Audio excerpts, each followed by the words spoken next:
Hey, it's Monday morning, bright and early. Well, could be brighter, could be earlier in Melbourne. It's terrible weather this morning. Absolutely a doona day if you can stay in your pajamas and stay inside. I just wanted to check in and say hi and see how you're going with school holidays. We talked last week in my live about school holiday hacks or survival tips or whatever you want to call them. Week 2 for those in Victoria, and I'm pretty sure it's week 1 for New South Wales. So welcome to the party, New South Wales. If you didn't watch my video last week, it was just some really top line school holiday hacks of what works for me in my business. School-aged kids have buzzed the hell out of my productivity at the best of times over the last year, and it's been a really big learning curve for me. So I shared some of that wisdom with you last week. I feel like I start all of my videos apologising for my hair, and I feel like today I really need to now that I've looked at myself on the video. Can I just blame school holidays? I just don't have a second to myself, so you're just stuck with my mop today, sorry. So for those that don't know me, my name's Emily, and I am a business marketing coach. And when I say that to people, the first question is, what the hell is a business marketing coach, or what is marketing specifically? So I thought today I might just give you a quick 180 whiz through whatever exactly what marketing is, or what my definition of marketing is, and every single person you speak to will have a varying definition of what marketing is. So to be honest, it's all same, slightly different, but I think the insight comes in some of the terminology that sits behind the definition itself. So marketing for me is, there are two people involved in a marketing relationship or in marketing. There's a customer that sits over here that needs something. She needs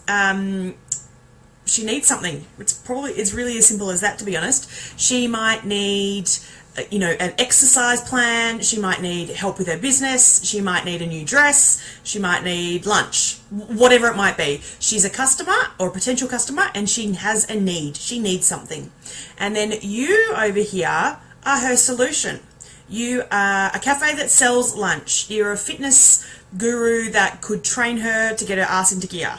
You might be a business marketing coach that can help fulfill her business needs. So customer has needs and you are the solution. You're going to fulfill her needs. You're going to satisfy her in a clean way.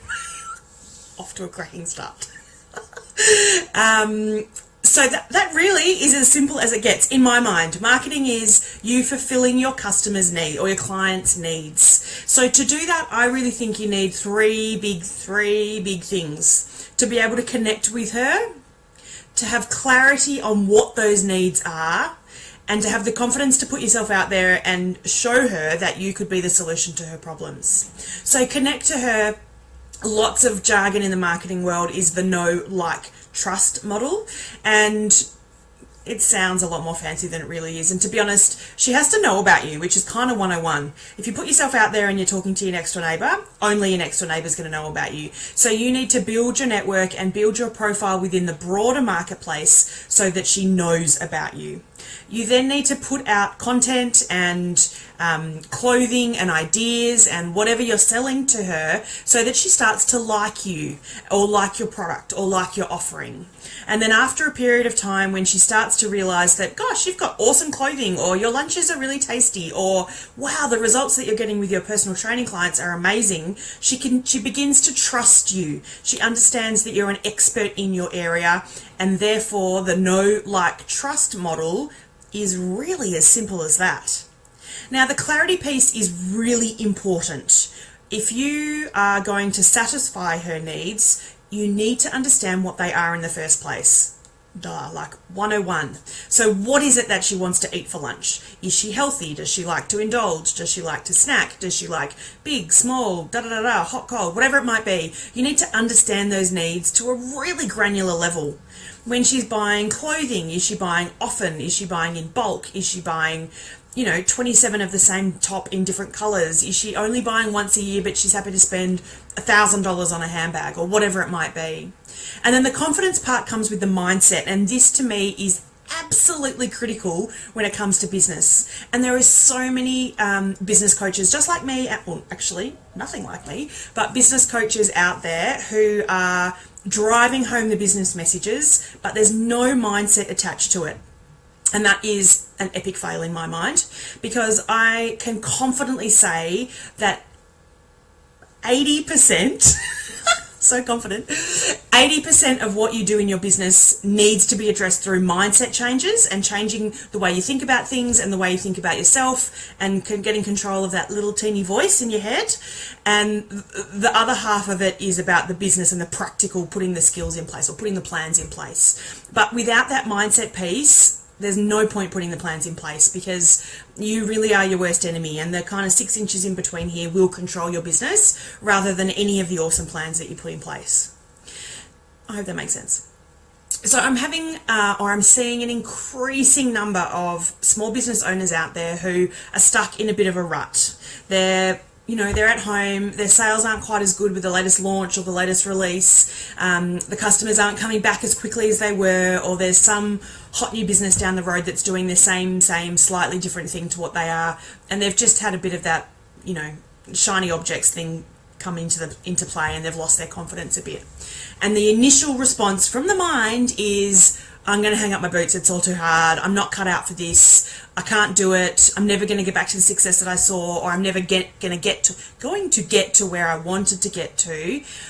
All of which is a load of crap, and all of which is just your head playing tricks on yourself. And that the rut that you're currently experiencing, you absolutely might be in a rut, but the challenge for you and the opportunity for you is, how do you get out of that rut? Who's going to pull you out? How do you pull yourself out? And what are the things that you can put into place that really will elevate your success and push you forward out of the rut? So the marketing plan, coming back to the kind of customer versus your business, the marketing plan that you put in place is how you will connect with your customer. And time again, I'm seeing people go, oh, I've just put my new website out and there's no one coming to it. Gosh, fail, I'm going to quit. Or I've just released my latest collection of hairbands, and God, the last 5 customers I had haven't come back, and I haven't made any sales, and it's just a disaster, so I'm going to quit. And my first question, or the first thing I want to ask them is, so what marketing did you do? How did you connect with your customer or your potential customer? And more often than not, what I'm seeing when I'm having these conversations is, oh, I didn't do marketing, or I can't afford marketing, or I didn't have a plan in place. I just hoped that people would find my website on the web with 70 million, zillion, gazillion other websites out there. It's just, I don't understand marketing, so I can't do it. Which, for me, is a massive opportunity for my business, because they're the sort of people that I can absolutely help. And that's what kind of gets me excited, and that's why I'm in the business that I'm in, because those people are extremely intelligent business owners. They have phenomenal products and they really do rock at what they do. They just don't have the business brain or the business knowledge behind them, and that's where I come into play. But at the same time, you don't need to spend $75 million on marketing. Marketing doesn't have to be expensive. There's actually a phenomenal amount of marketing that you can do for your business that costs less than $50. Like, that's absolutely cheap as chips. It's just about how you connect with your customer or your potential client. How do you get in their face? How do you get them to know about your business? And then how do you get them to like, and how do you get them to trust you so that they feel comfortable and confident making that purchase? So if you are stuck in a rut, here's what I want you to do. I want you to take a big step back out of your business. What? Get out of my business. Because I can guarantee you are stuck in the nitty-gritty. You are absolutely right down in the depths, focusing on scheduling content, invoicing, crap. You are just way too stuck in the nitty-gritty detail of your business. I want you to take a big step out of your business and kind of get in that helicopter.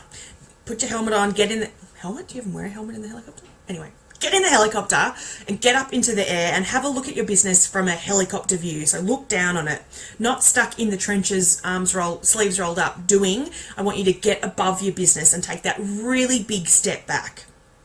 And then what that will do will identify to you where the opportunities are, or where the areas of tension are, or the things that you can do to improve your business. Back to basics, back to the 101. So get really clear on what makes your business different, what makes your business better than all the other 75,000 hair clip businesses that are out there. Why should someone come and buy from you? And then you've got to build that connection plan or that marketing plan. It really is as simple as that. How do you get in front of her eyeballs? I keep saying eyeball. How do you get in front of her more often? How does she get to know about your business? How do you get yourself out there? That's what your connection plan is. You want to show her that you can be the solution to her problem. I always get that wrong. You are not the problem. You can be the solution to her problem. And that is as simple as it needs to be. Now, there's lots and lots of things that you can put in that connection plan, and that's kind of where I can come into play as well. I've got some... a couple of my clients call me an ideas machine, which is a good thing. It's probably not quite as sexy a title as I'd hoped for, but it's a good thing. And just coming up with some different ways or some differing opportunities to get in her face in a lovely way, so that she can start to know you, to like you, to trust you, and to realize that you really can solve her problems, that your latest collection of clothing is awesome and your kids would look ace in it, or that your protein bars or your protein balls are heaps better than the next door neighbours because of whatever reason.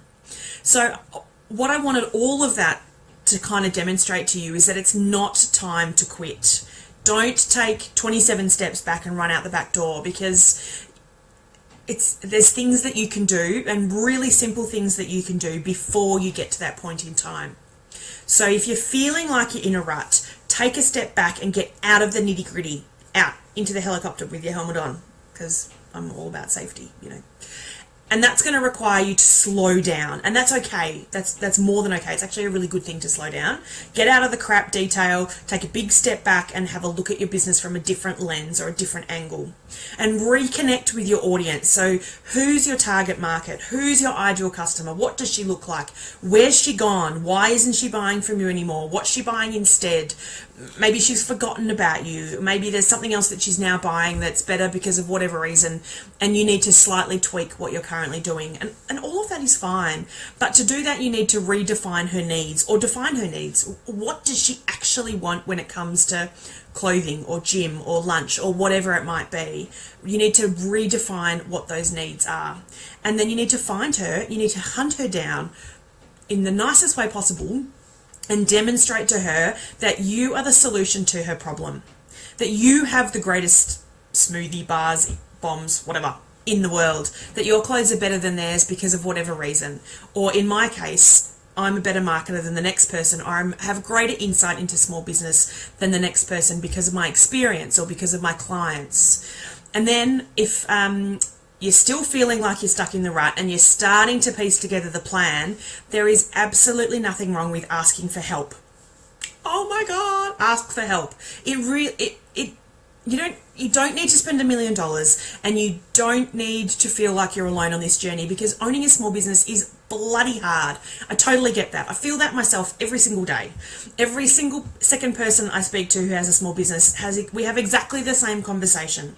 So you are not alone in feeling like you're stuck in a rut. And with those kind of super simple little steps, there's heaps of opportunity for you to improve where you are today or where you're currently going for tomorrow. And asking for help is not admitting that you're failing. It's admitting that you need some help. And, like the Queen asks for help and Nicole Kidman asks for help, which are two really random examples, but they just popped to my head. But there's nothing wrong with asking for help. And asking for help is not you saying, I'm hopeless, my business is a failure, I'm never going to be able to move forward, I just should crawl up in the corner and die because no one likes me. It's just saying there's an area of my business that I don't understand and I need an expert to come in and help me understand it. And that's where I can come into play, or where an accountant can come into play, or a social media expert, or whatever it is that you need in your business. You need an expert to come and help you fill in those gaps. I have a business coach myself, and she keeps me on track and she helps me fill some of those capability areas that I think I need help with, and a lot of that being mindset. And again, that's okay. My business is thriving and I am loving every day of what I'm doing. It's just there's certain little pockets of my business that I need help. And if you are sitting at home feeling like you're stuck in a rut, I feel like I need to give you like a virtual high five, and that's a really daggy thing to do. It gives you a really good insight into my completely ridiculous personality. But I just want you to know that you're not alone, and that there are a million other business owners out there feeling exactly the same way. And most importantly, there are some really simple things that you can do to get yourself out of that rut. It doesn't have to be expensive or time consuming or slow you down significantly.